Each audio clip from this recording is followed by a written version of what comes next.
இவங்க பேர் வள்ளி, இதுதான் அவங்களோட பொண்ணுங்க. இல்லை இல்லை, இது அவங்களோட தங்கச்சி பொண்ணுங்க. சரி வாங்க, அவங்கள பற்றி கொஞ்சம் தெரிஞ்சுக்கலாம். என் பேர் வள்ளி, அங்கன்வாடியில் வேலை பண்ணுறேன். மாத சம்பளம் 3000 ரூபாய். எங்கள் தங்கச்சி பேர் தெய்வான. அவங்களுடைய பசங்க பேர் தான் சந்தியாவும் விஷ்ணுபிரியாவும். அவங்க வீட்டுக்காரர் வந்து தண்ணி அடிச்சிட்டு வந்து என் தங்கச்சியை கைத்தை பிடிச்சி நெருக்கி கொண்டுட்டாரு. இப்போது குழந்தைங்களுக்கு அப்பாவும் இல்லை அம்மாவும் இல்லை. அந்த குழந்தைங்கள நானே பார்த்துக்கலான்னு கூப்பிட்டு வந்துட்டேன். எங்கள் வீட்டுக்காரர் வந்து அந்த குழந்தைங்கள பார்த்திங்கன்னா நான் இருக்க மாட்டேன் கூட, அந்த குழந்தை முக்கியமாக நான் முக்கியமானும் போது எனக்கு அந்த குழந்தைங்க தான் முக்கியமாக தெரிஞ்சுது. அதனால் நான் அந்த குழந்தைங்க நான் கூப்பிட்டு வந்துட்டேன். இவர் தான் கார்த்தி, டீம் எவரெஸ்டோட ஃபவுண்டர். இவரை ஒரு இன்டர்நேஷ்னல் ஸ்கூலில் கெஸ்ட்டாக கூப்பிட்டுருந்தாங்க. சரி, இதுக்கும் நம்ம சந்தியா விஷ்ணுபிரியாவுக்கும் என்ன சம்மந்தம்?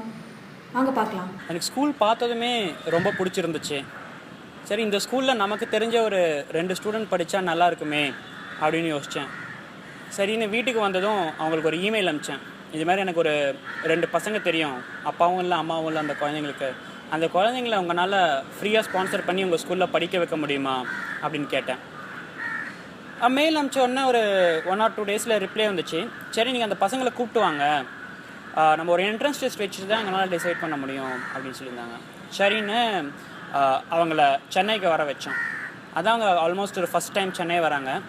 வந்துட்டு ஸ்கூலில் போய் எழுதுனாங்க. எனக்கு தான் ரொம்ப பயமாக இருந்துச்சு, இந்த பசங்க செலக்ட் ஆவாங்களா ஆக மாட்டாங்களா அப்படின்னு சொல்லிட்டுன்னு.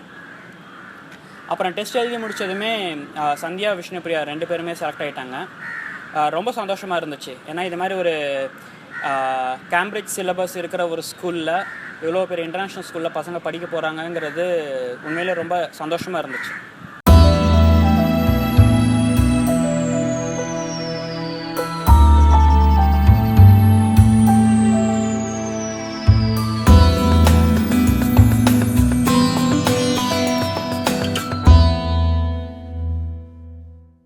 ஸ்கூலில் சீட்டு கிடச்சிச்சு. நான் சென்னையில் வந்து எனக்கு யாரும் எதுவும் தெரியாது. ஆனால் இங்கே வந்து எப்படி தங்க போகிறேன் என்ன பண்ண போகிறேன்னு எனக்கு தெரியல. நான் டீம் எவரெஸ்ட் மூலிமா சார் ஹெல்ப் பண்ணி வீடு எனக்கு பார்த்து விட்டு எனக்கு ஹெல்ப் பண்ணாங்க. சார் வந்து பெரிய ஸ்கூல் அப்படின்னு சொன்னார். அதுக்கப்புறம் சரி, நம்ம பசங்களுக்கு போட்டுக்க கூட ட்ரெஸ் இல்லாமல் இருந்தது. என்ன பண்ணுறதுன்னு தெரியாமல் நானும் அமைதியாக இருந்தேன். அப்புறம் சார் சொன்னார், நான் உங்களுக்கு ட்ரெஸ் எல்லாம் எடுத்து கொடுக்குறேன் அப்படின்னு சொல்லிட்டு பெரிய பெரிய கடையெல்லாம் கூப்பிட்டு போயிட்டு ட்ரெஸ் வாங்கி கொடுத்தாரு. முதல் நாள் ஸ்கூல் திறந்த முதல் நாளே எங்கள் கையில் காசே இல்லைங்க. பசங்க எப்படி தான் கூட்டின்னு போய் விட போகிறோம். கார்த்திக் சார் தான் வந்து எங்களுக்கு ஹெல்ப் பண்ணி பாப்பாவை கூட்டின்னு போய் ஸ்கூலில் விட்டாங்க.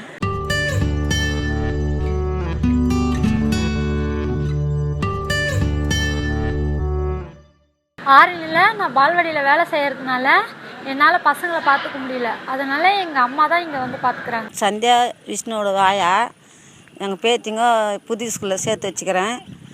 10 நாளாக பஸ்ஸே கிடைக்கல, ஸ்கூல் பஸ்ஸு. அப்புறம் நாங்கள் நடந்தே தான் இட்டுன்னு வந்தோம். அதுக்கு மேல் கொண்டு பஸ்ஸு கிடச்சிச்சு, பஸ்ஸில் அனுப்பிச்சிட்டேன். எங்கள் பேத்திங்க நல்லா இங்கிலீஷில் நல்லா படிக்கிறாங்க. எங்களுக்கு ரொம்ப பெருமையாக இருக்குது. அவங்களுடைய அம்மாவுடைய கனவு வந்து கலெக்டராகவோ போலீஸாவோ ஆகணும்னு ஒரு கனவு.